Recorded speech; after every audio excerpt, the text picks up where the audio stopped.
Itong Leris Chica, mga mosang, may inisplok ang isang sikat na personalidad sa ganap last week sa selebrasyon sa kaarawan ni Donnie Pangilinan. Sabi niya, Mrs. talaga ang atake ni Bel Mariano. Pero siya yung Mrs. na klase at elegante.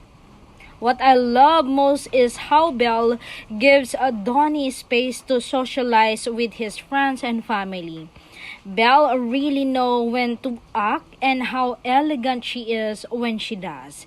And I love how Donnie and Belle keep their relationship private and healthy.